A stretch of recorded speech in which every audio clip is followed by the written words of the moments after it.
We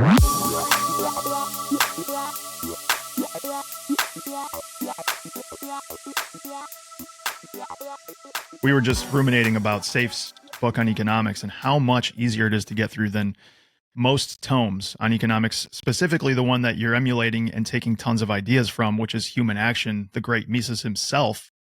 And it's just written for modernity. Like, we can understand it. And you're taking and harnessing all of those ideas and just making them accessible. We had the King James Bible. Now we have the new, Dan, help me out here. What's NLT, NIV. NLT, there's a lot of watered down King James versions out there. We got to be careful though. We don't want to go too much into the religion. We don't want to piss off too many Christians, Saif. We've done that on this show plenty. I've done that on my Twitter today as well.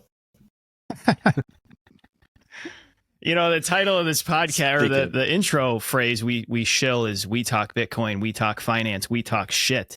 And my hope today, Josh, is that we can really dig into that third one and get Saif unhinged. He showed up. If you're not on YouTube, he's here with some fucking sick red sunglasses. I think he's ready to rip. I think he's, yeah, for sure.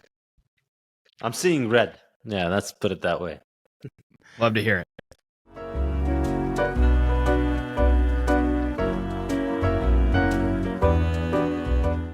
So I'm thinking about this on the way to the hospital, how crazy it is that there are actually people in the modern world who believe that you have the ability to hire people to harness spirits to attack and kill other people. And it made me think of this quote from Carl Sagan's book, The Demon Haunted World, back in... This is what Josh thinks about on the way to the hospital, by the way. Well, I mean, after I had already written the report, this lady's clearly physically fine. She's just crazy. So I'm looking this, not while I'm in the ambulance, for any of the chiefs listening. This was, after it was all done. His quote from this book is crazy. He wrote in 1995, "I have a foreboding of an America in my children's or grandchildren's time when the United States is a service and information economy, when nearly all the manufacturing industries have slipped away to other countries, when awesome technological powers are in the hands of very few, and no one representing the public interest can even grasp the issues. When the people have lost their ability to set their own agendas or knowledgeably question those in authority, when clutching our crystals and nervously consulting our horoscopes, our critical faculties in decline, unable to distinguish between what feels good and what's true, we slide almost without noticing back into superstition and darkness." That quote really got me. And so then from there, I'm just giving you my whole story arc of like this crazy rabbit hole I went through that night. Richard Feynman came to mind because he's always somebody to attack pseudoscience. And he has this great article called The Cargo Cult Science, where he attacks two sciences, quote unquote sciences, specifically psychology and economics. And this was written in 1974, so he's very focused on Keynesian economics. And he basically calls it a pseudoscience because it's not reproducible, falsifiable, or empirical. And the question I'm driving at over this long intro here is, Saif, do you think that any economics is actually science? Or would it be better characterized as a pseudoscience? Kind of like the climate. There's just so many variables that cannot be pinned down to be reproduced. Can we consider any of it a science at all? Well, it depends on what you mean by science. So in the prevalent definition of science, I think no, economics is not a science. I think the mainstream economics, the stuff that's taught at universities, is perfect example of cargo cult science and pseudoscience. It fits the textbook definition because it's all of these completely unsubstantiated beliefs that they just tell you are the case because this very wise old pedophile called John Maynard Keynes believed them. And of course, you must believe them as well because you need to believe pedophiles. Believe all pedophiles is the motto. You really slipped that one in there. I did. I'm pretty confident. I'm not, maybe not confident, but I'm quite hopeful. 100 years from now, Bitcoin wins, and people are, if anybody's going to remember who John Maynard Keynes, they're going to remember him because he was mentioned in the Bitcoin Standard as the pedophile. That was why I stuck that in there, because nobody's going to be reading macro textbooks. And I decided that if Bitcoin wins, And if my book is remembered as a Bitcoin economics book, Keynes is just going to go down as the pedophile. That's what he's going to be remembered for. And I hope to be the one who pisses on his grave for eternity. Yeah, it is a pseudoscience. So the whole idea of macroeconomics is that the state of the economy is determined by the level of spending. If you have too much spending, more spending than production, it's a completely meaningless construct. That there is a value of production and there's a level of spending. And somehow these two things are different from one another. And if the level of spending is higher than the value of the production, then you have inflation. If the level of spending is lower than the value of the production, then you have recession and unemployment. Completely baseless, completely unfounded belief. Absolutely nothing supports this. There's no reason why anyone with a brain would think this is true. And yet these idiots have been running around believing this for, what is it now, almost 90 years. And they just continue to believe it. And when it doesn't work, it's because we didn't believe it hard enough. We didn't worship. We didn't dance properly enough for the rain to come down. That's why. It's not that rain dances don't work. It's that our dancing wasn't dedicated enough. So no, modern economics is a pseudoscience. You could say that the Austrian approach to economics, you could say that it is. Well, first of all, let's agree on what science is. Science is experiments. Science is just a method of answering questions. And this idea that this is a very Fiat idea, the idea that a thing called a science exists and it has a set of prescriptions is a completely Fiat idea. We don't have a science as a set of pronouncements. We have a scientific method of asking questions, experimenting, Exactly. and then determining it. And that's obviously completely gone out of the window. And you said you wanted me to be unhinged today, so I'm just going to go ahead and go right back at you with Carl Sagan, who, in my opinion, is a great example of a pseudoscientist, because he claims to be all of these wonderful things about science, but he, as far as I can tell, and as far as ChatGPT can tell, Carl Sagan never did an experiment in his life. There's no record of him doing any actual experimentation. He just sat there at fiat-funded universities getting paid money to tell people what to believe is science and what is not science. So he's making fun of people who use crystals and people who do all these kinds of things. But he was promoting equally idiotic nonsense like climate change and all of that garbage, which is also completely pseudoscientific garbage. He had nothing bad to say about the macroeconomists down the hall from his department, who were his colleagues. He never had anything critical to say about all of the pseudosciences taught at university. He went along with all of that. He got government funding, and his job was, he was an actor who got on TV and told people, you have to believe science. And the important conclusions of science is, A, God does not exist.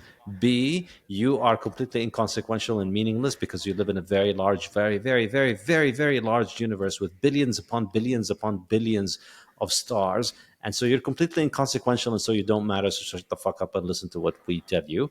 And we need to keep printing money and handing it out to people to tell you how to live your life. That's the conception of science. Like, he never actually did any actual experiments. There's no record of that. So I find his he did exhortations. He did put golden records on Voyagers and send them off to aliens, though. He did do that, which was pretty cool. Yeah, I mean, he blew up a bunch of rockets. But this is what it comes down to. Like, we discovered rockets, and we discovered telecommunication. And then these people just put themselves in a position where, all right, we're going to run those things. And then, because we have them and you don't, you're just going to have to go by what we say we found out from those things. And that's science. And so the real bait and switch here is that they sell you science as, oh, we used to live in this world where the priests controlled everything and the priests told you what to believe. And then we got rid of the priests and we replaced it with rationalism and science and experimentation and all these amazing ideas. And then the switch part is, so shut the fuck up and listen to us. We are the ones who determine what is science. And now, what is it that he's said that is actually an experiment? What is it that is testable? What is it that has a hypothesis? Nothing. It's all, I saw this in my telescope, and therefore you have to believe what I say, and therefore your life is meaningless, and I know everything. God, we've got Saif in the perfect frame of mind today, Josh. Absolutely. Dude, did you perfect. get triggered by crystals, Saif? I feel like the crystals thing kind of triggered you there.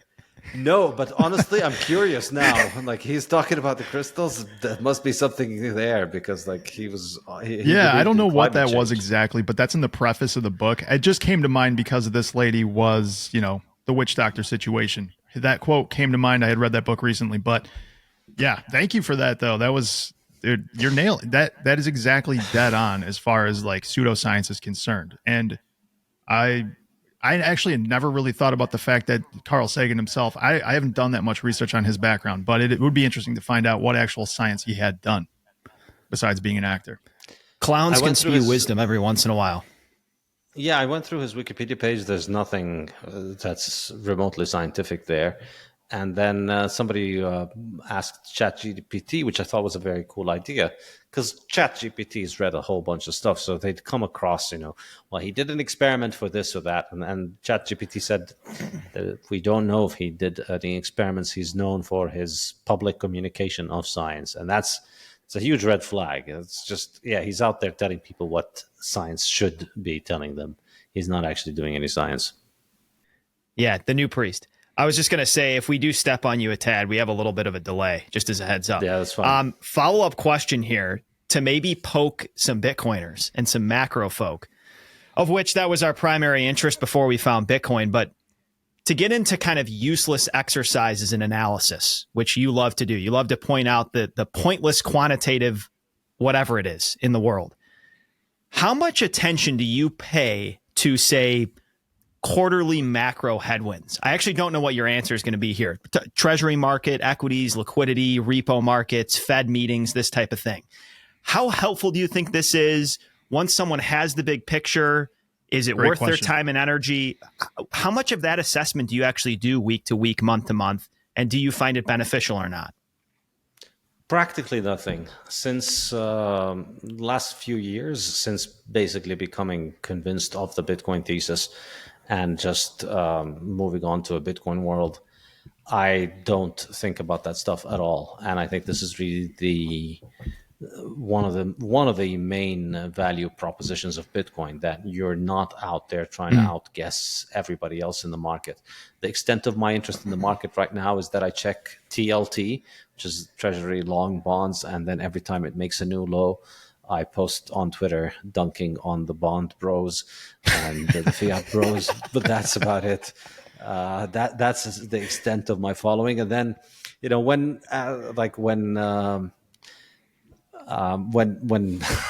Nassim Taleb was going on about we're heading for a big stock market crash, I was curious about that. So I was following the stock market for that period.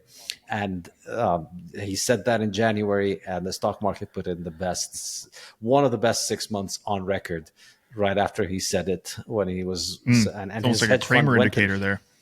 Yeah, and his hedge fund went and shorted it. So really, I only follow this stuff for the purposes of dunking on fiat people. I don't care about it in terms of money. And I think it's just because, like, if you try and follow it, it's really, really, really difficult. You're better off following professional sports and gambling on professional sports. You probably get better results, because it's harder to rig professional sports because everybody's watching and there's a referee and there's video cameras everywhere. It's becoming much harder to rig professional sports.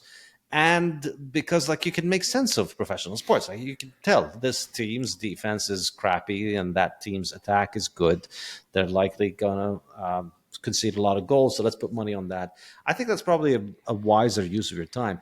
Because if you look at what's happening with the fiat markets, everything is rigged. And I mean, it's saying that it is rigged is not some kind of conspiracy theory. It's rigged because the Fed is out there, and it is the main market maker in all of these markets. And the banks that own the Fed, little fun trivia fact: most people don't know, the Fed is not a government agency. The Fed is owned by its constituent banks. The banks that own the Fed are out there making the market, and so there's a small group of people that have an enormously outsized influence on what's going to happen in the stock market and the bond market and all of these fiat markets. And you don't know what they're trying to do. You can't get into their shoes. You don't know whether they want, they want to make sure that the stock market doesn't tank because it's election season, or they want to make sure that the bonds don't tank because of this or that.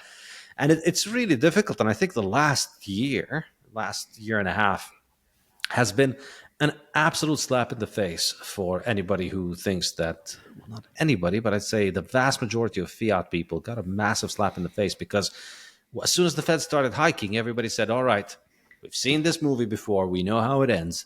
They start hiking, we get a recession, stock market crashes, bond market rallies. That was the idea as soon as the hikes started. And so all the smart money, all the smart analysts, all the hedge fund geniuses, all of these people went long bonds, short stocks. And instead, we've had an incredible rally in the stock market, and we've had a devastating, beautiful, gorgeous destruction of the bond market and the fucking retards who buy bonds. And it's just been heartwarming. You have to really have a heart of stone not to cry with joy at watching the kind of people who lend to governments get wrecked. So they're not done getting wrecked either. No, they're not. And the fiat media is telling them now's the time to buy, I was on Twitter looking at TLT as a hashtag and kind of reading whatever the random people's thoughts on it were. It seems like the general consensus right now is this is a buy the dip opportunity. Like, let's jump on board. Like, this is unprecedented and it's going to do nothing but go up from here. So it's going to be fun to watch this continue to just crush souls in that market. Yeah, and I think, I don't have strong opinions. It may recover, it may rally, but even if it does rally, the only way that it's going to be rallying is in nominal terms, and that's going to mean massive devaluation, because realistically, there's no way that it can rally in real terms, because these governments are extremely broke, and so there's very difficult. It's very difficult to see a way out of this fiscally. If you look at how the budget deficit is rising and how the debt is rising, it's difficult to see a way out of this. It's difficult to see that they could rally from it. But the beautiful thing about it is that you and I can joke and speculate about it, but because we've discovered Bitcoin, we don't have to put our family's future on this. We can talk about it like we talk about a soccer game. I think this team's going to win. No, I think that team is going to win. And maybe I'm wrong. Maybe I'm right. We watch the game and then we banter a little bit about it. And that's it. It's not our life savings and not our family's future that's riding on this soccer game. And that's really the biggest problem with being in the fiat world. And I think this is just what it comes down to, why Bitcoin is so important. Because with Bitcoin, you've got one simple thesis, which is no one can make more than 21 million. That's it. And around 1% of the world has Bitcoin so far. Somewhere between 1% and 5% of humanity has Bitcoin, I'm going to guess. And 5% I think is probably too high of an estimate. But that's it. Nobody can make more of it. If you just understand why nobody's going to be able to make more Bitcoins, then you just save in Bitcoin. And over time, I expect this to outperform everything else. And so there's no point in trying to second guess what's going to happen with stocks, what's going to happen with bonds, what's going to happen with foreign exchange currencies, what's going to happen with commodities, what's going to happen with monetary policy. Who knows about all this stuff? And, I know people, and most of these big-brained hedge fund guys, all of these institutional investors, all of these big banks, the vast majority of these people can't beat the S&P 500. They can't just beat buy and hold S&P 500, let alone beat Bitcoin. So they spend all day, every day, following everything, watching Bloomberg and CNBC and having alerts on their phone and having a million charts and a million things on their Bloomberg terminal blowing up every second, and just living in a flood of noise in order to try and figure out what's going on. And they still can't beat the S&P 500. So what hope do you have while you're out there doing an actual job instead of just gambling on the fiat markets? What hope does an average dentist or doctor or firefighter or author or anybody who's got an actual productive job out there? You can't be productive at your job, focused at it, and also moonlight as a hedge fund manager who beats the S&P. Dan and I are paramedics. We see people day in and day out who have one major concern: insurance. They either have no insurance or they have some inadequate insurance that doesn't cover a thing, while sticking them with a huge premium. They're worried about the cost of the ambulance and the hospital. Sometimes they refuse to be transported to the hospital for urgent needed care just because they don't have insurance. This is where CrowdHealth comes in. CrowdHealth is not health insurance. It's better. You contribute every month to a fund that covers you and assists other members in need. If you ever have a significant health issue, you can get crowdfunded. You pay the first $500 and then the community will step in to help you out. CrowdHealth will negotiate on your behalf to obtain the best price possible. If you're sick of overpriced and underperforming insurance companies, try CrowdHealth. Support humans, not giant healthcare corporations. You can try it starting at $99 per month for the first 6 months if you use code BLUE. That's code BLUE. Have you been paying attention the last few years? If so, you know one thing. Not your keys, not your coins. This is a quaint saying, but it's real. If you're not holding your seed keys, you have a Bitcoin IOU, not Bitcoin. CoinKite is the maker of the Cold Card Mark IV. This is the industry standard for holding the keys to your Bitcoin. Holding your keys should not be intimidating, and it isn't. The Mark IV makes this an incredibly simple process. You could be a degenerate firefighter and hold your own keys. That's how simple it is. If you want to create a more complex setup, the Cold Card Mark IV has you covered there as well. You can create a multi-sig using a cold card, a tap signer, and even the upcoming Q1. Speaking of the Q1, if you want to have every bell and whistle and give yourself no boundaries as far as interacting with Bitcoin is concerned, the Q1 is your signing device. CoinKite makes some of the most sought-after gear in Bitcoin: the block clock, seed plates, the open dime, and the Sats card. Everything you need to secure your Bitcoin. Click on the link in our show notes to get discounts at the CoinKite store or use code BCB for 5% off the Mark IV. Totally. No, you cannot do it. Saif, you are such a bombastic character. I love the way you characterize everything with the way you really think. Like, most people have to kind of censor the way they approach things, or they feel like they have to, that's just like the world we live in today. What I'm having a really hard time doing is picturing you as a professor and holding it together while teaching Keynesian economics. Can you tell us how in the world did you manage to do that without getting fired? And then did you slip in? I mean, when you did have questions about the things that didn't make sense, did you slip in some Austrian stuff back in the day? How did your story arc go from traditional Keynesian economics teacher, professor to today? Tell us a little bit about that. Yeah, so I mean, first of all, I had it in my mind that I had to do the job as a professional. As soon as I finished my PhD, there was a very, very big craving for me to get an actual job. I'd gotten so sick of being an academic because I'd been a student all my life. I went straight from school, university, grad school, and then by the end of it, as I was writing my PhD, the last couple of years of your PhD, you're not doing anything except you're writing PhD. The real horror that I had was, remember that scene from the Shining film where Jack Nicholson he goes with his wife to some resort and he spends months writing, and then she looks at what he's written and it's got hundreds of pages of the same sentence over and over again. Yeah, and when you're in academia, you realize that's basically what everybody in academia is doing. Nobody reads academic papers. You could get away with writing the same sentence over and over and over again, and nobody could really tell. And people have passed off, even before AI got good, back in the 90s, people have passed off randomly generated sentences as academic papers before and got them published in journals. So nobody really has any sense of production, any sense of producing anything valuable when you're working in academia. And that was truly frightening for me. And that was, I'd say, the point at which I felt the worst in my life at the end of my grad school, because of the fact that I'm not doing anything. I'm just writing a piece of paper that's going to be read by 5 people on my committee who are going to skim through it, and then nobody else is going to read it.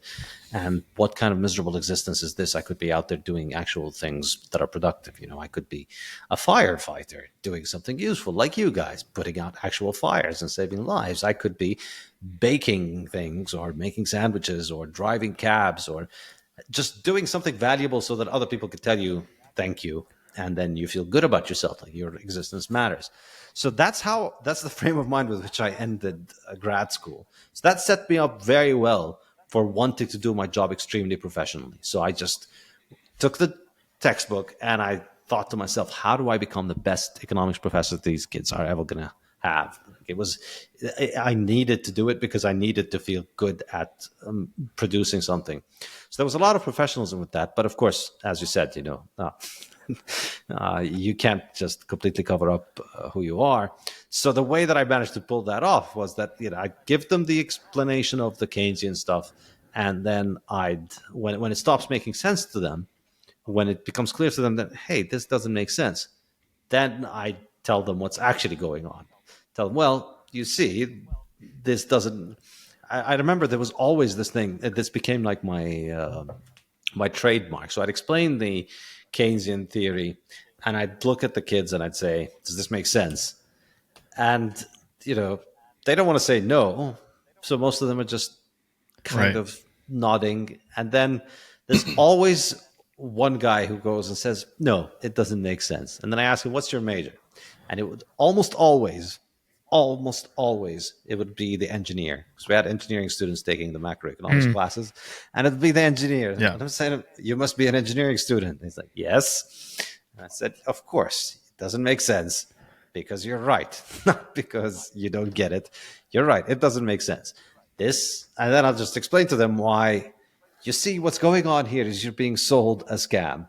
And the point of the scam is to convince you that printing money is good.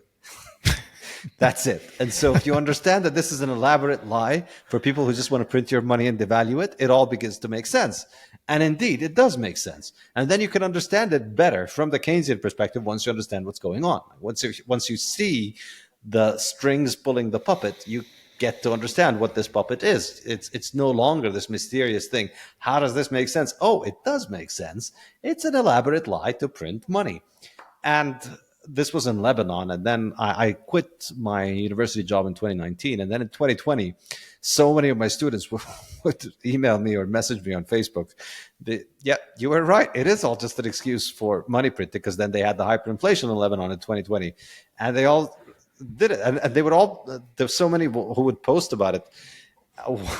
It was I used to tell them, look, if you're ever confused in an exam and you're not sure which answer is the answer to the question, just go with money printing. The closest answer to money printing is usually the right answer. That's what they want you to get to, and it's true.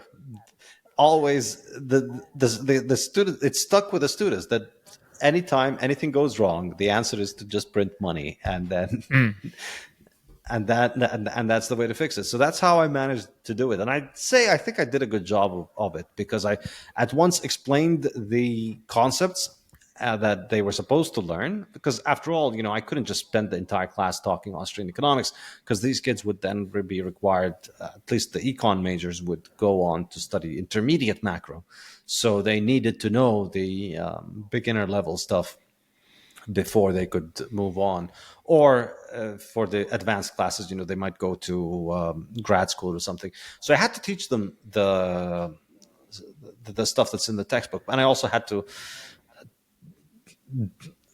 satisfy my conscience and give them something that is real and actually teach them something that's useful. Well, good for you for weaseling your way out of that giant machine. You're right. You're trapped in a huge sort of progression of education where you have to teach the next level while also trying to insert independent thinking at the current level. It's a manifestation of, and you've riffed on this ad nauseum, but it's a very powerful theme of just how backwards and poor the incentives are in higher education and academia.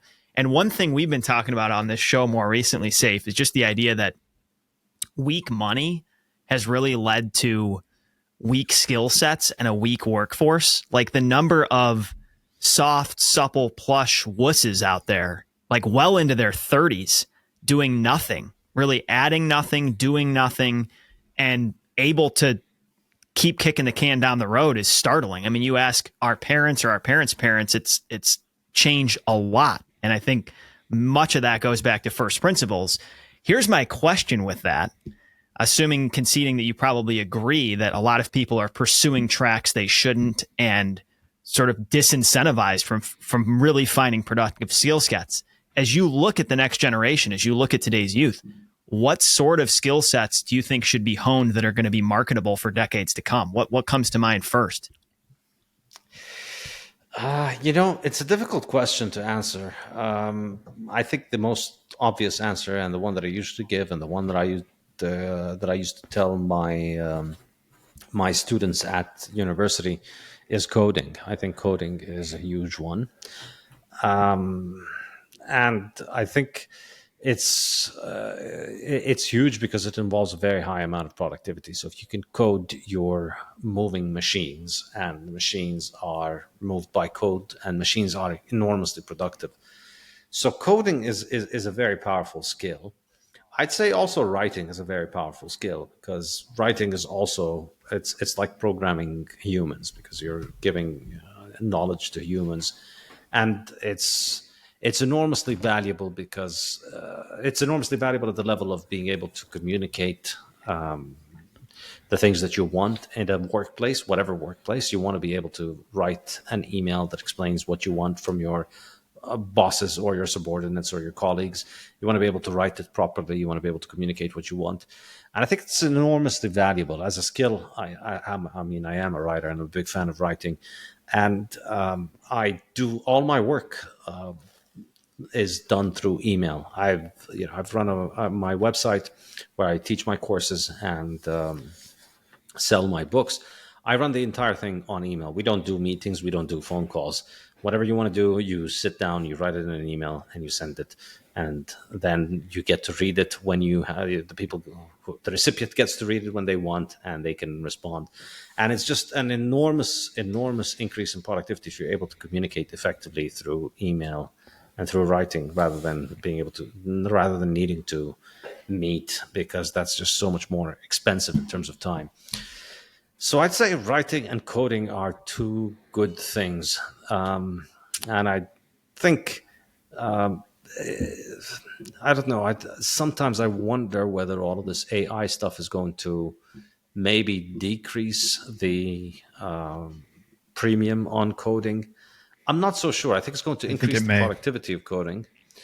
Yeah, it's going to increase the productivity, but I'm not sure whether the ability to write code is itself what's going to remain very important, because it seems to me like the most valuable thing that the AI is going to be doing is that it can handle the code while it can interact with people who just talk to it. Exactly. Like somebody like myself, no coding background, very little. Done a little bit of, I took a couple of Khan Academy classes on it, but using ChatGPT, I've had it write me a couple of different programs that for myself, I'd have absolutely no idea where to begin. And it's able to do it based on just some pretty simple text prompts, put together a small application that I can run on my Mac and do exactly what I ask it to do. It's crazy, and it's limited for now, but the speed with which these things are moving, it's hard to, I mean, like you said, that's a very difficult question. And I don't know what I'm going to tell my kids when they get to be the age where they're going to have to choose something to go to school for. I really have no idea, because coding could be completely captured by chat GPT agents in 10 years or 5 years. And so, I mean, so much writing could be, and so much of what we do in general. Accounting might be something that we don't even do anymore. I don't know. It's just a really, really strange time. I don't think it's a comparable time to any time in history besides maybe the Industrial Revolution, when everyone was like, well, what is this electricity thing going to do? Whose job is it going to take? And it turned out okay, obviously. It didn't take all the jobs that we thought it would, and it produced a whole bunch of new jobs. Right. But AI is an entirely different animal, it seems. I don't think it's very different. I think it's going to be the same. I think it's going to take away jobs, but it's going to produce a lot more jobs, and it's going to increase our productivity. But yeah, it's difficult to be able to tell. It was difficult to tell what was going to happen, what kind of useful skills you wanted to have as soon as electricity was getting invented. So there's the obvious one, which is you sell electricity. But even with that, it wasn't very obvious how you go about acquiring the skills that are good for it. I'd say what I'd give as solid advice without having to hedge and beat around the bush and qualify, what I'd give as solid advice is to just get out there and work in the market and serve people and figure out what people want and figure out what you can provide for people and have the flexibility to change your mind to move around. I think this is really the key skill that most people who succeed in doing whatever it is that they do, whatever it is, in whatever field, that's the valuable one. You just get out there and you figure out how you can help people and you follow the money. That's really what capitalism is. That's what markets are. It's an incredible technology that we have for telling you where to go by just following what pays. If people will pay you for something, that means Absolutely. that's a way you can provide value. So figure out how you get paid, and then figure out how you get paid better, how you can do your job at a shorter period of time, more productively, how you can produce more output from it. And if you just have that mentality of understanding that the market is not some evil conspiracy out there to get you, the machines are not conspiring to make you poor. It's out there. It's a conspiracy to make you rich. You just need to plug into it and figure out what's going on. Figure out what people want to pay you for. That's really what it comes down to, I think. I had called a plumber yesterday because my water heater is kind of going out. I want to get a tankless water heater. The guy quoted me $5,000 to install it. And looking at these things up, they're about $1,500. I know I can do the work myself. I've done it before, so I'll probably do it myself. But there's your indicator, people. Like, this guy's going to pay $1,500 for the water heater. He's going to show up for, he's going to do 5 or 10 of these a week. And he's making $3,000 every time he puts one in. Like, there is a market indicator to, like, go be a plumber. ChatGPT is not taking that job anytime soon. Yeah. Exactly characterizing what you're talking about there, Saif. Well, and the general principle, back to the overarching conversation about economics, of centralized policymakers getting in the way and thwarting and misconstruing signals, that inhibits people's ability to find their niche in the marketplace. You juxtapose that against the Austrian approach of really getting out of the way. If I was to summarize the Austrian approach, and here's a Hayek quote you had in the book in Principles: the curious task of economics is to demonstrate to men how little they really know about what they imagine they can design. Get the fuck out of the way. Let the market decide. But in order to do that, the price of money needs to be accurate. And so my optimistic hope for society is, as we restore those signals, it is going to be easier for folks to do what you just articulated, Saif, which is follow the money, follow the price signals, and flow to the low ground. That's where you're going to get rewarded for hard work and effort and ideation. Yeah, and I think with plumbing, ChatGPT or some other technologies might actually get rid of this guy's massive premium that he makes from installing this. Somebody might invent something that you buy directly for $2,000 and then you just plug it in. It's a plug and play solution for your water heater that you don't even need to get the plumber. But the important thing is, follow the market signals. If you get into this plumbing business, stay on your toes so that you're always on top of it, so that when this new thing comes along that's going to get you, that's going to take away your job, you want to be at the forefront of taking away your job by replacing it with something else. You want to be the guy who is the first to get that thing into your town, so that you're the one profiting from you losing your job. You just need to have that mentality. I think that's what really matters. And it's difficult to give advice beyond that, I think, because people's dispositions are very different and people's skill sets are very different, and nobody really knows everything. So it's very difficult to say you should get into coding or you should get into plumbing or you should get into this or that. but you should just be on your Yep. toes and follow the signals of the market. I think that's the one advice that sticks for everybody. And of course, buy Bitcoin. Totally agree. Yeah, as always. Hey, before we get off the economics topic, and you can keep this somewhat brief if you want, you did a fair amount of what I'm about to ask actually in the fiat standard. I think you steelmanned fiat currency about as well as anyone I've seen for a long time in the beginning of that book. I remember being like, wow, this had to be a challenging exercise for you. But I'd like you to do just that. If you had to flip over to the other side and steelman the Keynesian approach or give some credence to that perspective, how would you do that? Have you had the intention to mine Bitcoin, but thought that the equipment is too expensive or that running your own miner might be a bit too technical? Maybe you thought it would be cool, but the cost of electricity where you live makes it pointless. With HeatBit, you can kill 3 birds with 1 stone. It's a Bitcoin miner, a heater, and an air purifier all in one. It's a plug-and-play device that could not be simpler to operate. It has the latest 5nm chips to make it one of the most efficient Bitcoin miners in the world. On average, the HeatBit Mini pays for 70% of the electricity it uses. The HeatBit Mini also operates quietly. Good luck selling the idea to your wife that you're going to plug in Bitcoin miners in your basement that operate at the volume of a lawnmower. Not going to happen. HeatBit operates silently while keeping your significant other warm and cozy.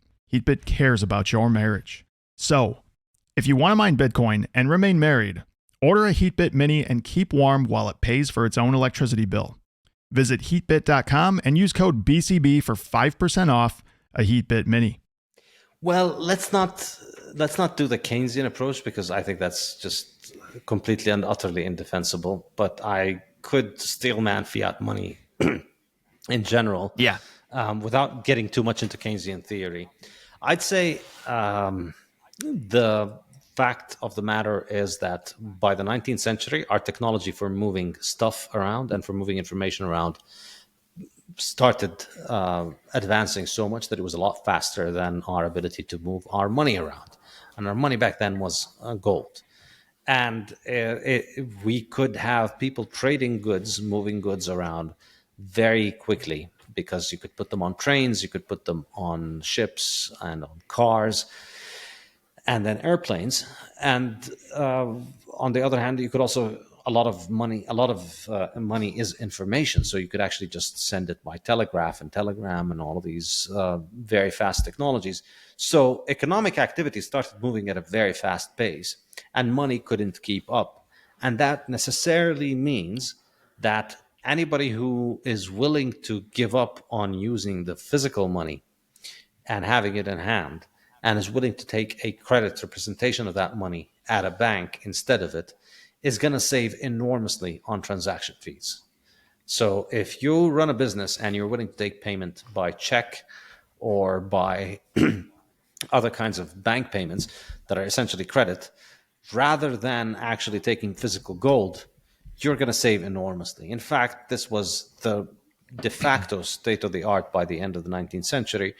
The majority of trading was taking place either through paper money, which is backed by gold, or credit backed by gold.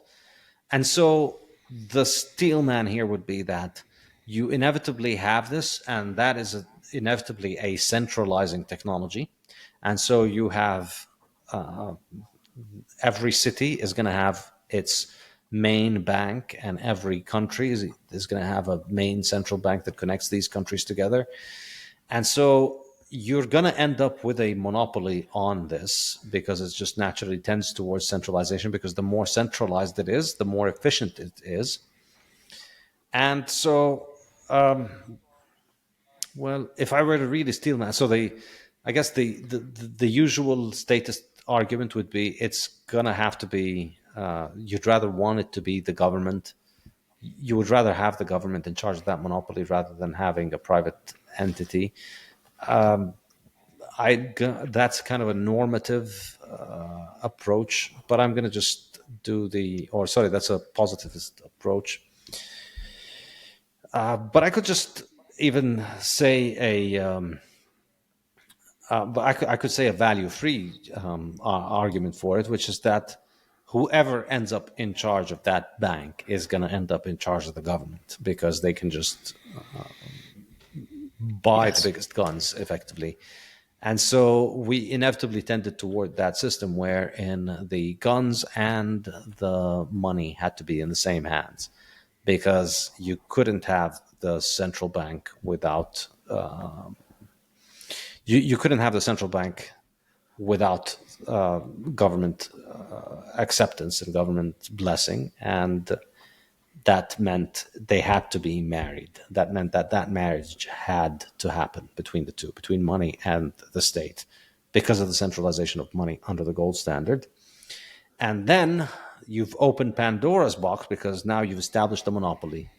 And, well, initially you could argue that the monopoly was a market monopoly or a market tendency towards centralization, but eventually it's going to become a state monopoly, because now you have the guns attached to it and nobody can compete with the guns. And so therefore you've got an enormous margin for inflation there, wherein not everybody's going to show up and ask for their gold on the same day, because there's so much value to be had for keeping the gold on hand.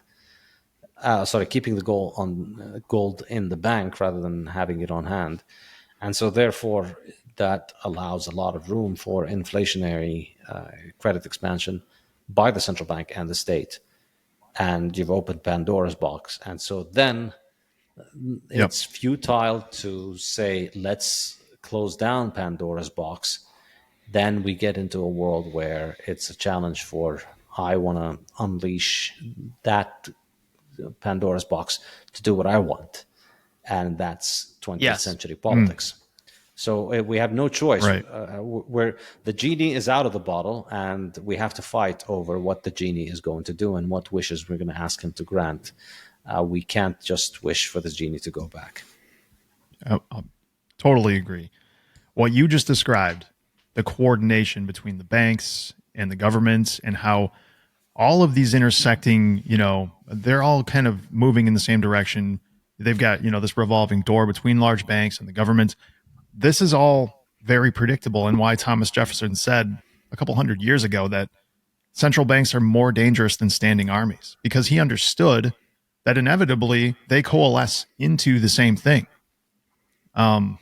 Just amazing how prophetic some people have been over the years, and how short-sighted many politicians are compared to some of the statesmen we used to have. It's a sad commentary, really. Yeah, and I'm going to piggyback on that and say, I don't know that this is going to steelman Keynesianism, but it's going to shed some light on why it's an obvious outcome. And this goes back to just follow the incentives, follow the money. What that new portal you're talking about, right? Pandora's box getting open. A new teat emerged on the sow, and piglets are going to swarm around it and get fed, whether it's right or not. That's what happens in the fiat system, right? Milk is flowing.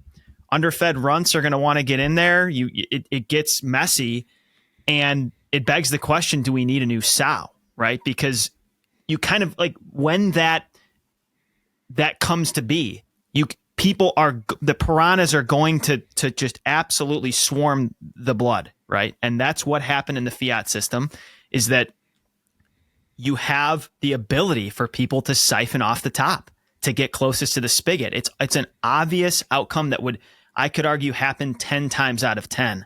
And I think this is where Bitcoin really becomes a significant and empowering mindfuck, is you realize that there is really no solution other than going all the way back down to the base.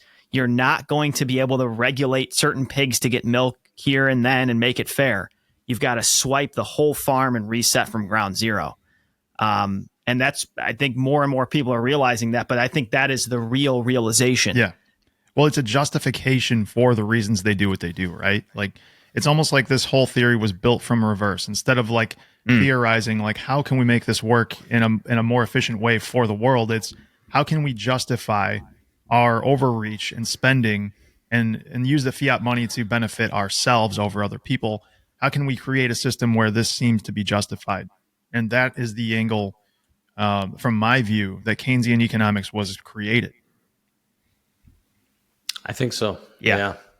I say we get into Fiat 2.0 here and talk about shitcoins. back to getting you unhinged. I think what the moment we were like, okay, I just cannot wait to get him on is when you called Ethereum the mother asshole of all shitcoinery. If I'm a finance bro coming to you with some capital to allocate, and I'm still sort of raptured by the overall crypto thesis, and I don't have Bitcoin in a separate camp, where do you start with me? I just had this conversation a couple of days ago, actually, with bank's general manager who's becoming curious, and he asked why Bitcoin only. And I think the key point is this, and Michael Saylor helps explain this. I think I'd spent a lot of years trying to make the point in a very Twitter kind of way, and then Michael Saylor really pinpointed it and zeroed in on it. Ultimately, what it comes down to is this. Bitcoin's the only one that is a neutral protocol, and so therefore it is a digital commodity. It's like gold, like copper, like wheat. Anybody can mine it, grow it, produce it, sell it. There is no authority out there that is in charge of the world's copper market. Anyone can dig, get metals out of the earth, process them, and then produce copper and sell it on the market. And they can sell it to whoever they want. There's no mechanism for having the copper authority. There's no mechanism for somebody to just decide, well, you know what, we're going to increase the quantity of copper or reduce the quantity of copper. So all commodities are like that. And Bitcoin is like that. It's just a neutral protocol that exists. It's been out there for almost 15 years now. Nobody's been able to make more than the 21 million. Everybody who thinks they can make more has pretty much given up at this point. There's no authority that is in charge of it. There's no ability to change its underlying fundamental principles of operation. And therefore, it's just something that anybody can trade. And on the other hand, all these other coins, they are not central. They are not decentralized. They have periodic hard forks, particularly Ethereum. Hard forking is something they do several times a year. And so therefore, all their main properties are up for grabs every couple of months. The supply schedule has changed several times, and it may well change again. They went through a period where they had pretty high inflation. And then I kind of think I hate to sound a little conceited here, but I may have trolled them into changing their monetary policy, because like it was after the Bitcoin standard was published, and then everybody in crypto world started talking about Bitcoin, sound money, hard money, the supply growth rate, that they created the new narrative. Yeah, exactly. They decided, well, this is the next thing. This is what we got to pivot to do. And, it's just a bunch of stupid narratives that they're jumping from one to the other all the time. It's ICOs. No, it's NFTs. No, it's CryptoKitties. No, it's smart contracts. No, it's Turing Complete. No, it's this. It's just an endless buzzword salad where they're constantly shifting from one to the other. And then when the sound money, low supply growth rate, low inflationary rate, the meme became a strong one because of Bitcoin, they went and decided, all right, let's just out Bitcoin and make it an ultra sound money where we can reduce the supply growth rate. And so then they started doing the right thing, which is eating the Ethereum supply, and hopefully they continue to do it until it gets to zero. But I think recently they went back to inflationary. Now I think it's back to producing more. I don't really follow, but who knows? So the question is, nobody has the point. What matters is that nobody has any idea how much Ethereum is going to be in 10 years' time. Right. And there is a small group of people that if you got them in a room and you put a gun to their head, you can pretty much guarantee that you can change the Ethereum supply to whatever it is that you want. It's only a few nodes that control it, only a few people who know how to code it, only a few people who manage all of those things. That's why they can hard fork so easily. So with all of the other, and Ethereum is the least centralized perhaps of all the other ones. So all of the rest of them, it's very trivial to find the team behind them, and the team behind them can control it, but there's no team behind Bitcoin. And so with Bitcoin, you're dealing with something that is a commodity. Nobody controls it. Its supply is set in stone. and anyone can buy it, anyone can produce it, anyone can sell it. No one's in charge. It's a commodity. That's why there is no moral or legal issue with somebody saying buy gold. Sorry, but somebody saying buy Bitcoin. It's a lot like saying buy gold, buy land, buy wheat, buy chicken, buy beef. It's just a thing that's out there, and anyone can produce it, and anyone can consume it, anyone can buy it. Whereas with everything else, because there's an issuing party, you are dealing with the security. And this is really the point that Michael Saylor kept on. Michael Saylor really introduced to this is the clarity of saying, look, if it's not Bitcoin, it's a security.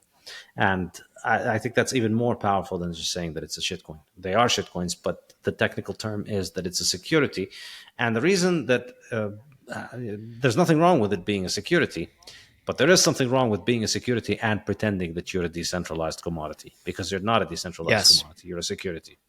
And so exactly. That's really, I think, the key issue, that you're dealing with an issuing counterparty that is pretending not to be there and pretending to be selling you a commodity that is similar to copper or gold.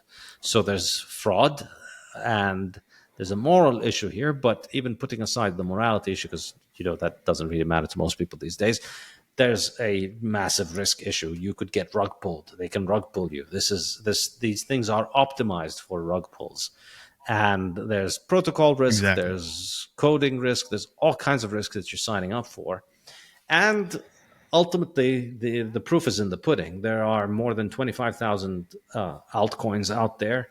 Out of these 25,000, only a handful have outperformed Bitcoin, and they've outperformed it over short periods of time.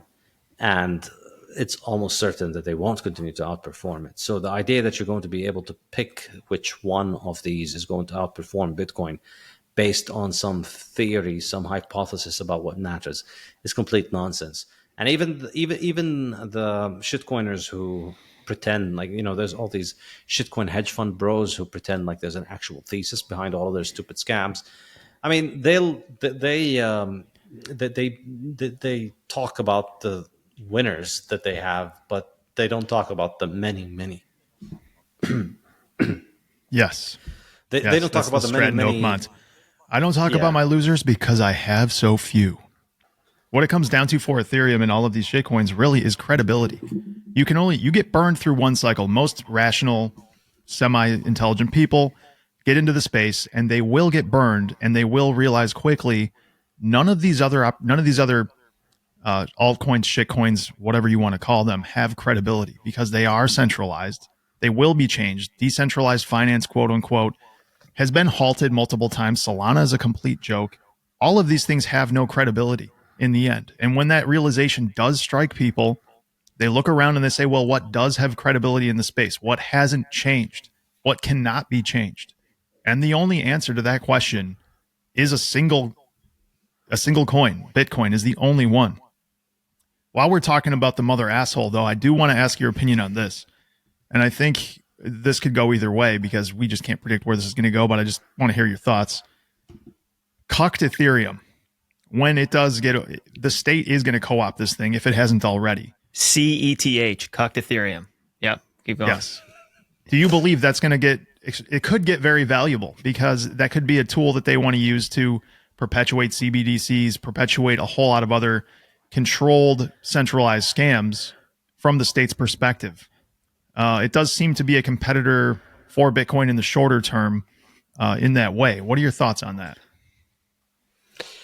I mean, if it does succeed in that, if it does become the CBDC, if it does become the platform for these things, the whole point of these things is to rob the holders. So the whole point of government money is to finance government at the expense of the suckers who hold it. So it's going to work out for the governments that produce this, for the central banks that produce this. It's not going to work out for the suckers that think they're going to front run them. They're not going to let you front run them. And so I don't know how they're going to do it. I don't know if they're going to be doing it anyway. I mean, I think there's serious technical risk involved with dealing with the mess that is Ethereum, with dealing with all the security risks that are involved in that. So it's not entirely clear to me that governments would want to do something like this. And it's not entirely clear to me what the value proposition is, as opposed to just making a centralized CBDC, which is so much more efficient, so much faster.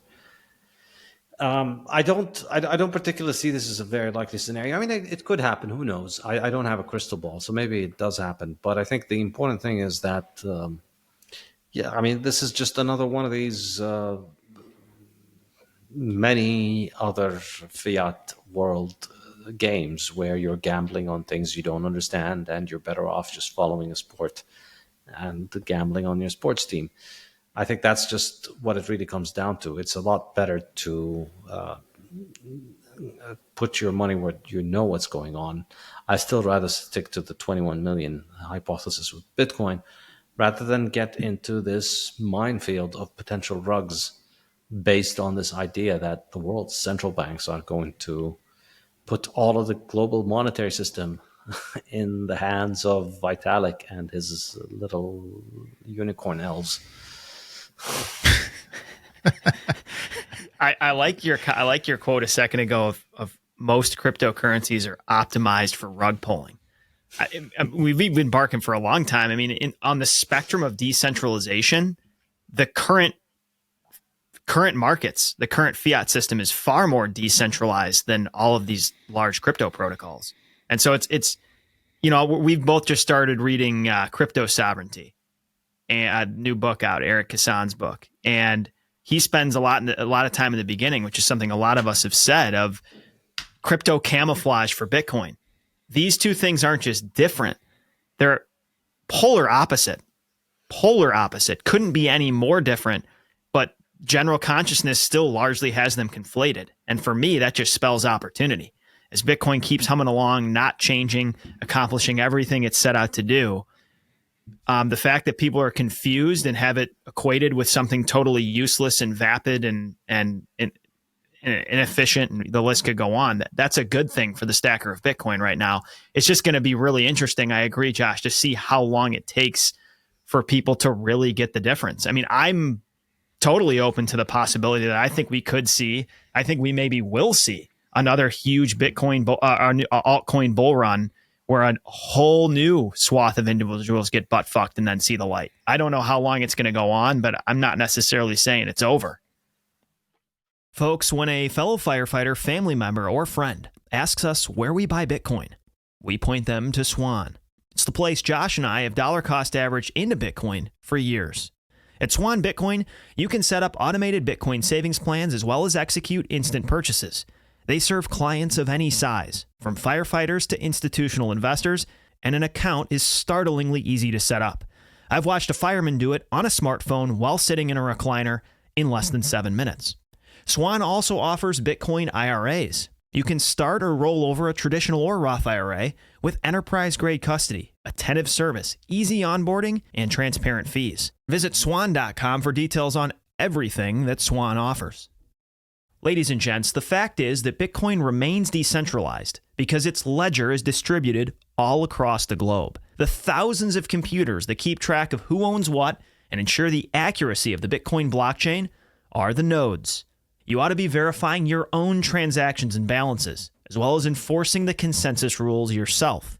The software and hardware we use to run Bitcoin nodes is StartOS by Start9 Labs. With StartOS, you can fire up a full Bitcoin node in a very easy plug-and-play fashion, but you can also do way more. Start9 gives you optional capabilities to run a full-blown private server, allowing you to easily and incrementally level up and opt out of today's increasingly centralized and alarmingly censored cloud computing model. Just as Windows and Mac OS made it possible for anyone to run their own personal computer, StartOS makes it possible for anyone to have their own personal server. Run a Bitcoin node, run a Lightning node, run a NOSTR relay, control your own photos, videos, and messages, and much more. Check it all out at start9.com. Yeah, You think we're going to see another altcoin run, Saif? I think so. I think there probably will be. I'd like to think there wouldn't be, but when a lot of money comes into Bitcoin, I think there'll be more and more money out there, and it's going to go into shitcoins. But I think it's a market in novelty, so I don't know which shitcoins are going to be the ones that will capture that. Yeah. There's an enormous Right. number of them out there. There's about 25,000, I think, at the last count. So it's really anybody's guess which is going to take it off. And past performance is no indicator of future performance. And hindsight is always 2020. So looking back, you'd look back at the previous market and you say, well, obviously it was going to be these coins that were going to moon because this. But if you go back to 2019 and you try and think about which coins were going to do the best over the next 4 years, there's really very little to tell apart the ones that did well versus the one that didn't do well. They all had hype. They all had cognitively impaired bag holders on Twitter talking a big game about how they go to work. They all had false advertisement. They all had fraud. And they all had all of the basic ingredients, but only some of them mooned, and the most of the rest did not.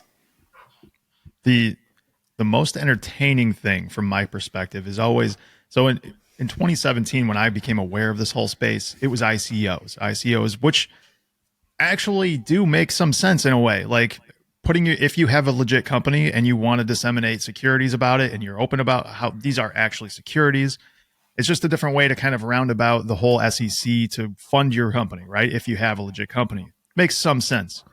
Then in this last bull run, when we watched people selling pictures of fucking rocks and JPEGs and millions of dollars going for like apes, like wearing captain's hats, that was like, what the fuck is going on here? Like, this is clearly, like, I've never in my life seen an indicator that a bull run is about to get blown up in a bunch of people's faces more than pictures of frogs and monkeys selling for millions of dollars. My question here is, and this is pure speculation, I'd like to hear your thoughts. I don't really know where I'm thinking this is going to go, but when this next one does blow up, like what tops JPEGs and rocks for millions of dollars? What tops that? What can we do here? How could this be any more absurd? Oh, I don't know, man. I don't know. That never underestimate the depths that human stupidity can plumb. Who knows? Who knows? I it's going to be fun to watch, no matter what it is. Yeah, I mean, I guess the optimistic case. Let's try and make the optimistic case, which is that it's a high interest rate environment these days. We've got 5% on the 10-year, I think, is the current going rate. So capital is harder to come by. Allocated capital into stupid things might be harder. So I guess the bullish case for humanity is that Bitcoin moons and people can't afford to get into the shitcoin industrial complex. Plus, with all of the regulations that are happening against shitcoins, it might lead to maybe something. Maybe it'll be a smaller bull run for the shitcoins. And I think perhaps one reason to be optimistic is that Bitcoin dominance is 54% or something like that at this point, which I think is absolutely amazing, because to add another dollar of market cap on Bitcoin, since nobody can print Bitcoin, nobody can manipulate Bitcoin, nobody can decide, nobody can wash trade it. Well, I mean, you can wash trade it, but it's expensive. And ultimately, you have to have, there's a fixed supply of coins and nobody can make more. So therefore, in order to add to Bitcoin's capitalization, you need an actual holder to hold another dollar worth of Bitcoin, to add a dollar worth of market capitalization in dollar terms. But in order to add another dollar worth of market capitalization, you just need a shitcoiner to list on an exchange and wash trade with himself, and then keep 90% of the supply locked, and there you go. So here's a coin, 90% is locked with me, and here's 10% that's out there trading on an exchange that I'm trading with you, and we list it on an exchange. We pay a few $1,000s to get it listed on an exchange, and then you and I are wash trading it, and now we give it a value of $1, and we have a supply of 1 billion. And here you go. There's another $1 billion being added to the cryptocurrency market cap. It's not. It doesn't cost $1 billion to add $1 billion to shitcoin market caps. It costs $1 billion to add $1 billion to Bitcoin market cap. And so the fact that this measure, which is a flawed measure, is still showing Bitcoin at more than 50% is, I think, it is very significant. And maybe it'll get picked up on by people, but who knows? That's a really good point. Really good that's point. Underappreciated. How flawed that metric is. I also totally agree. We have a real hurdle rate right now. There's an actual discount rate. That 5% is a lot different than 0%. And it's going to be fascinating to watch whether that clears out a lot of this underbrush or not. Because it is a very, very different environment to stand up bullshit right now than it was 3 years ago. Yeah. In turn, we have to get to this because Lynn Alden asked us to get into it. We have to get into skillets and cookware. Yes. Let's let you start. I think this is going to turn into a little bit of a debate, but where do you stand on this, Saif? So let me tell the backstory here. I don't think I've told this before in public. So I used to be, there's no shame in admitting your mistakes. I used to be a cast iron person. I owned one. I owned several of them. And I remember, like, I know where you guys come from. I know the sense of superiority you feel because everybody else is just using non-stick pans and their life is easy. But you are taking the low time preference way. You know, you are actually taking care of your pan. You season it, and then you know how to use it, and you don't wash it because washing is for weak people. And you know, it's very heavy, and it's passed on through generations. And you have a chip on your shoulder because, you know, you are working for your pan rather than your pan working for you. And you think that somehow makes you a better person. I was there. I know it. My wife and I used to spend a lot of time figuring out how to handle our cast iron pots. And then one day I stayed at an Airbnb and they had stainless steel pans. And I remember having stainless steel pans growing up in the home. I remember my mom, my grandma had cooked with them before. And I thought, oh, look, it's these Fiat pans. Now I'm going to have to cook my steak in a regular Fiat pan, unlike my cast iron pan. And so, nonetheless, you know, beggars can't be choosers. I wasn't going to go buy a cast iron for a few days stay at an Airbnb. So I go and I cook the steak in the stainless steel. And lo and behold, it just cooked it. And it was delicious. And it worked. And it was great. I put the thing on the pan. It worked. I ate the steak. It was great. And then I finished and I went to wash it. And it was just so effortless. Like within a few seconds, it was clean and it was back glistening. And that's when I realized my life was a lie. And I was living a lie. And I didn't need to be lugging that giant monster around all the time. And I didn't need to be seasoning a pan. I didn't need to go just, get to a point, oh, no, it needs seasoning. And now you can't have steak unless you dedicate several hours of your day to seasoning this thing and putting it in an oven and reading instructions and doing all of that stuff. And now, no, you just can't have steak. Like the pan is not working. You need to season it. You don't have to do that. Stainless steel just works. And since then, I just bought stainless steel, and now life is easy. Like you just cook it, and it's very quick to wash, and so you don't even need to wash it. You can just put it in the dishwasher. And the key thing is, there's only one thing that you need to know when you when you cook with stainless steel. You heat it up, and it takes very little time to get hot enough, but you have to make sure that it gets hot enough. And how do you know if it's hot enough? You put a few drips of water on it, on the pan. And if the water evaporates, then it's not ready. If the water evaporates as soon as you put it on it, then it's not ready. You need to wait a few more seconds. If the water starts jumping around the pan, moving around, the dots of water they don't evaporate, but they start moving around left and right, then it's ready. That's it. So if you just wait until that happens, you figure out how much time it takes to get to that point, then you put the cooking fat and then you grill the steak. That's it. And then the other thing which I found really useful is that if you, when you're done, As soon as you're done, if you take it and you just add water to it immediately after you're done, it washes away almost everything. So the easiest way to do it usually is I just cook with it, and then I just put the water on it, washes almost everything. And then if you have a dishwasher, you just stick it in the dishwasher, and the next day it's ready to go. And guess what? That works every day. There's no, we have a few days off where now, oh no, we can't use it, we have to season it. I'm sorry, you can't have steaks, go and eat your soy or whatever because you can't have your steak because your pan isn't working. No, it's there every day. It doesn't care. It just does its job. So that all sounds great. What you described there is a lot of how the pan is easier to take care of, but the most important thing, the coup de grace here is, how does that steak turn out? Is that crust nice, thick?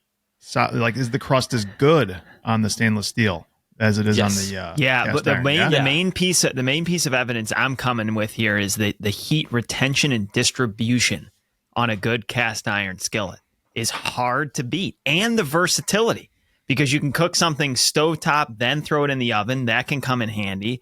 Obviously, the longevity, although you came prepared, dude. I got to be honest. He came guns blazing, Josh. We're up against the fucking wall here. Dude, I'm going to have to go back to back because I have both. Like, I'm ambidextrous when it comes to the pan choice here. Honest, I do too. I'm going to be real. I am. And I'll go Blackstone or, Weber Grill too. But I'm going to have to I'm actually cooking steaks tonight. I think I might do cast iron and stainless. And I will make I'll make this public tonight and see. Josh, we'll see which I think is better.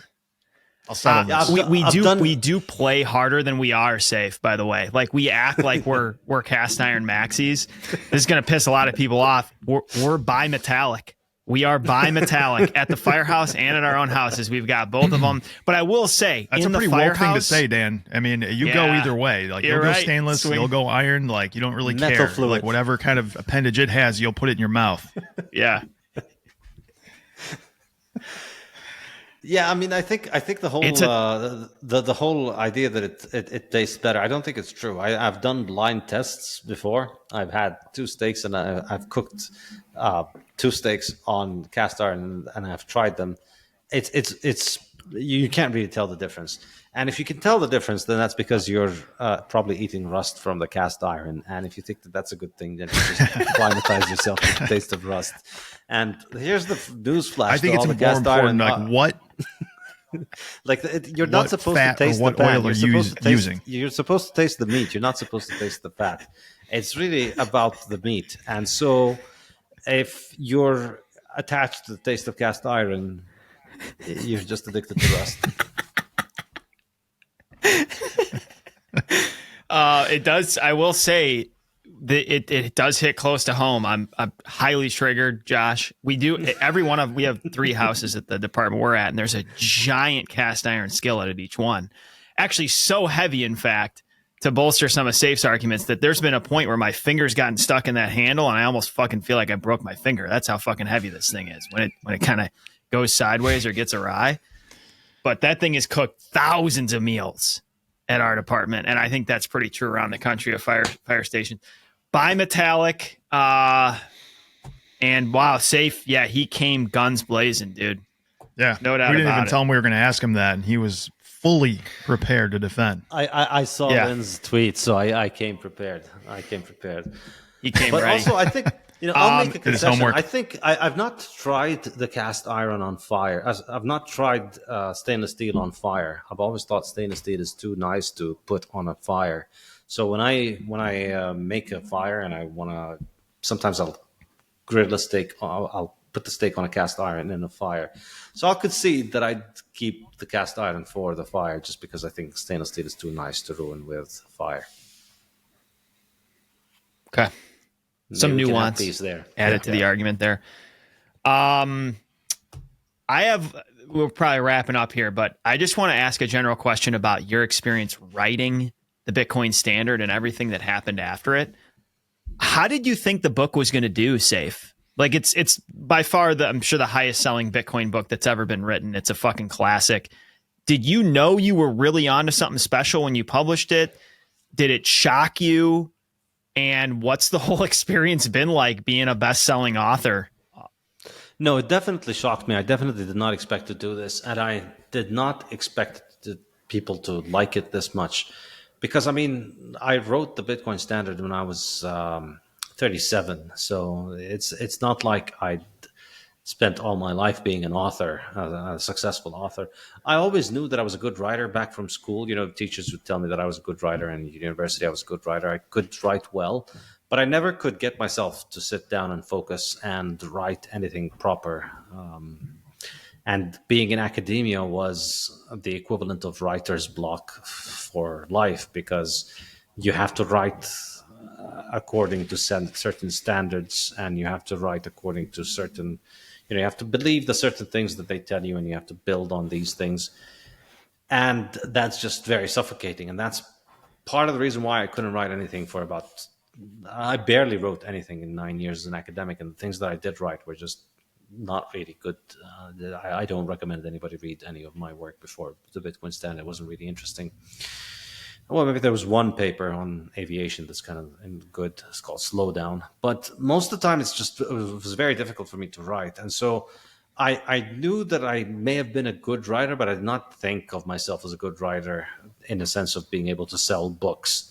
And I wrote this thing because I had to write something to keep my job at the university. In order to get promoted, you need to publish.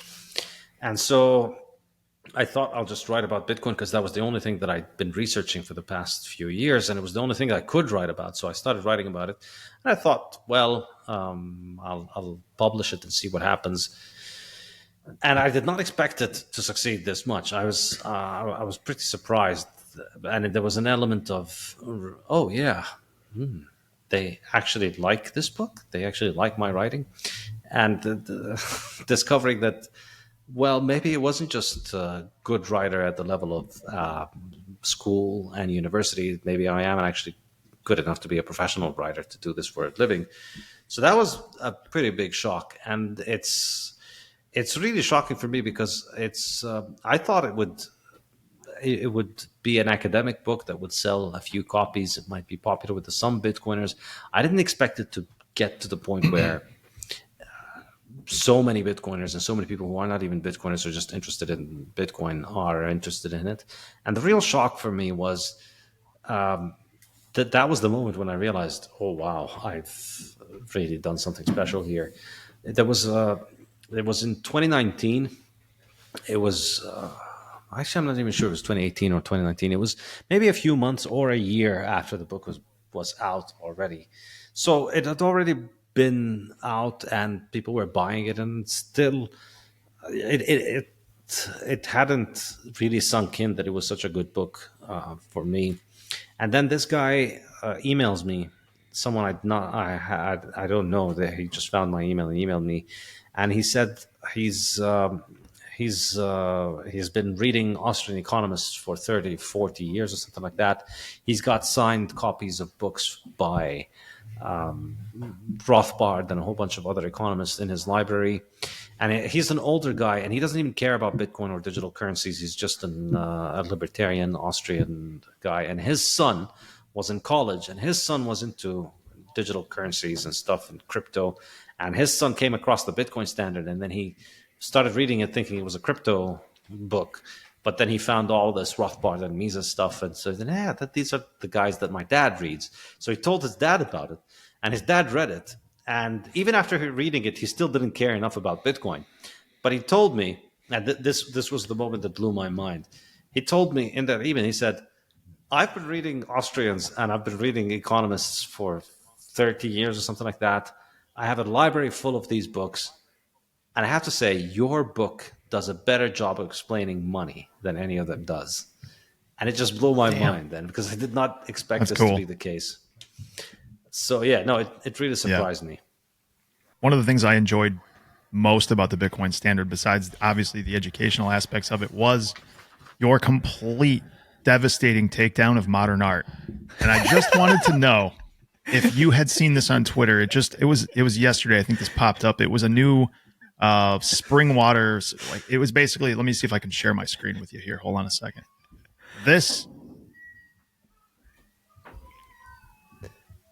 One second here. I saw it. It's the fountain in this Austria, right here. Right? Can you see it? Yes, the fountain in Austria with this horrible flute recording in the background. But this is just an encapsulation of your description of modern art. This looks like children put this together with Play-Doh, and then it was just thrown on a public square. What a complete and utter joke. Wow, dude, that is loud in my headset. Is it? I'll stop Holy it. cow! Yeah, the music is as annoying as the art itself. It's so powerful. Anyway, you just don't understand that is a pedestal of what you were talking about there. I know. I definitely did see it, because here's the thing: anytime any of these things get posted on Twitter, anywhere, someone or 10 people are going to tag me, and I love it. Every time these things get posted, and there's a few of these accounts that just keep posting them. All of these culture, art, history accounts, they keep posting those things and saying, how has art got it this way? And there's always at least 5 replies. It's at Saifedean. Check it out. Hey, Saifedean, this is what you were talking about in your book. Hey, Saifedean, these are the DMV workers. And I absolutely love it. I love that I've become the authority on this stuff. And it's great. I think it's very true, and I think it speaks to something that a lot of people know and feel, and they just are kind of intimidated because you don't want to look like you're the ignorant guy who doesn't understand art. Everybody wants to pretend that they understand it, that they see the point behind it.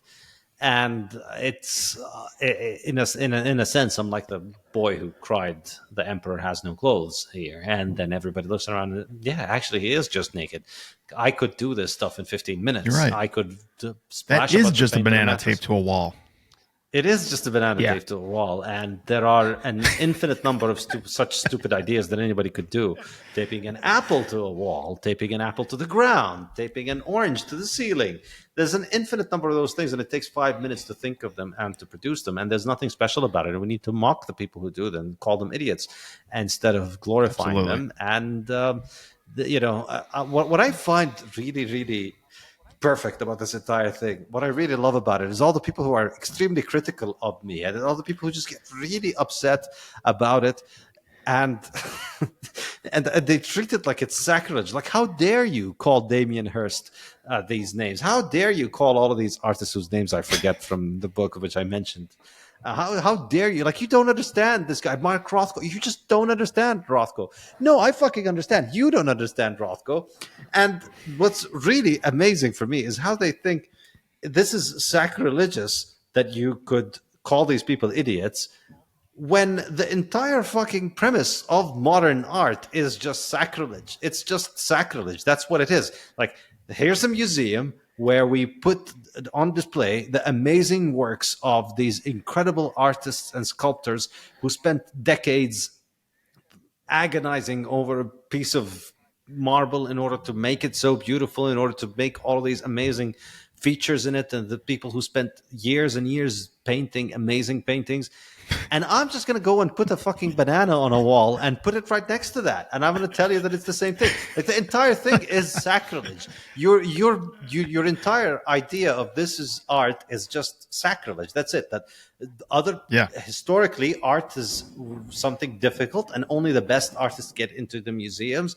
And there's an competition by, there's a lot of sculptors who worked really hard and never made it into museums because they just weren't as good as the Michelangelos and the Leonardos and all of the highly accomplished painters and sculptors who did get into those museums.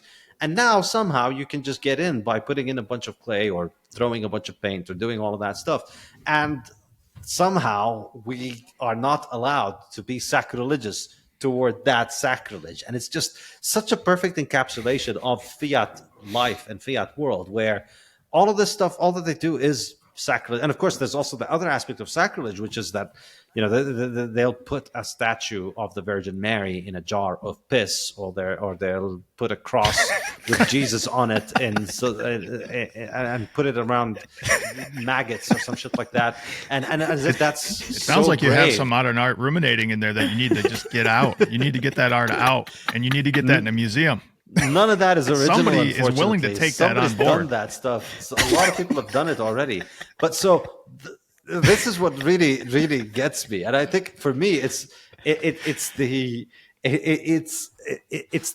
perfection of what I did with that book, which was in my mind. It was like a work of modern art, in a sense, that these people will tell you, we're gonna take the statue of the Virgin Mary and put it in a jar of piss, and that's so stunning and brave and powerful, and it speaks to something really profound.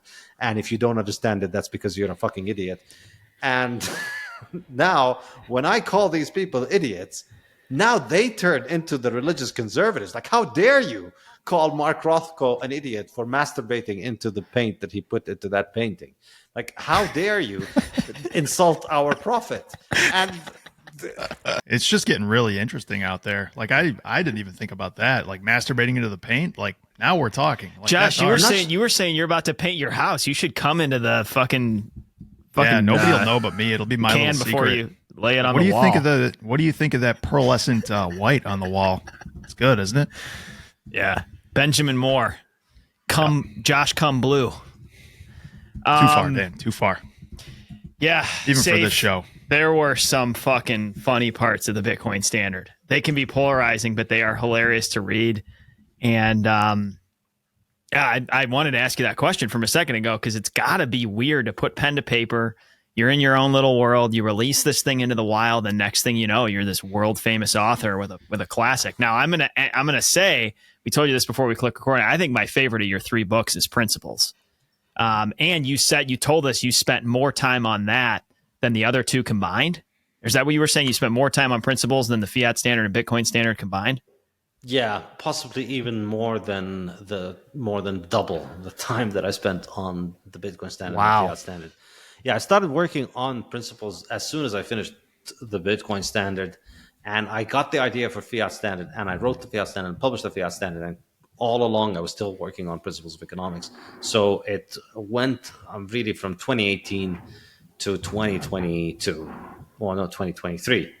It was about a 4 or 5 year project to get that thing done. It was a lot of work.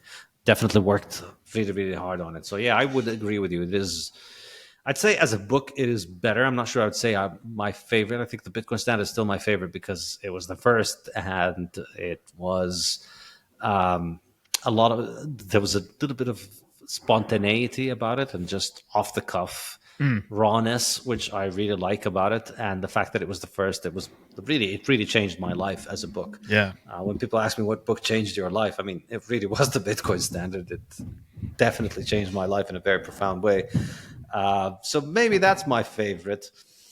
But the Principles, but I think if I were to be an objective critic, I'd say Fiat Standard was better than the Bitcoin Standard, and Principles of Economics was better than the Fiat Standard.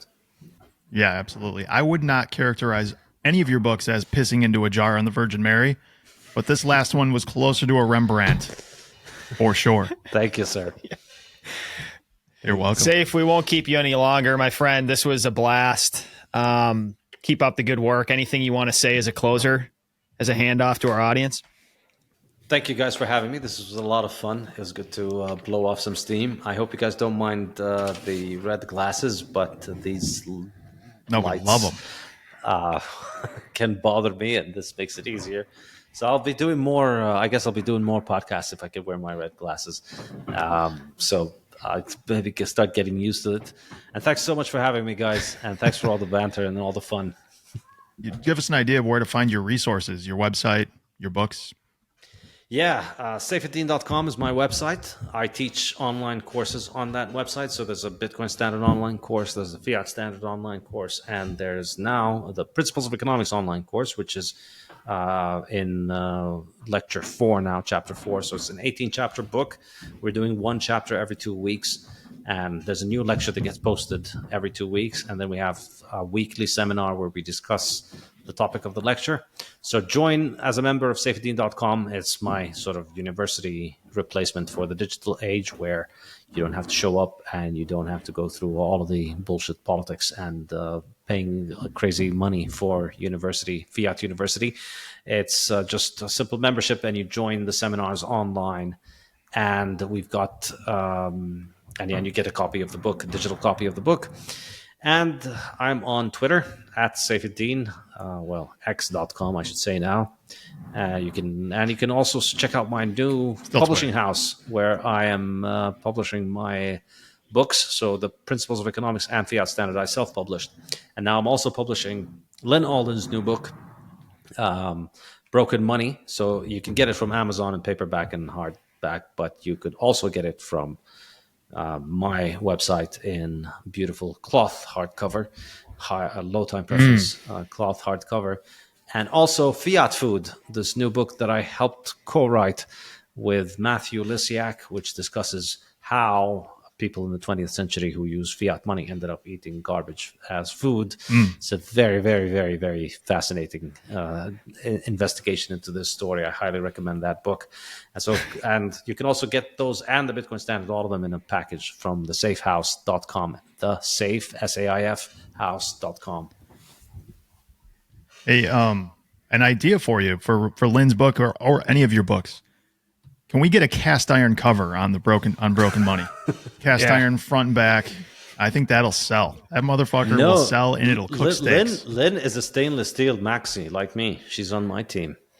Ooh. Fuck. Yeah. Wow. That's another dagger, Josh. That one hurts. We're really going to have to think this one through. Back to the drawing board with skillets. We'll figure it out. Fuck you. God damn it. All right, Saif, man. Thank you for joining us. Really appreciate it. Awesome. Take care, guys. Take care. Bye.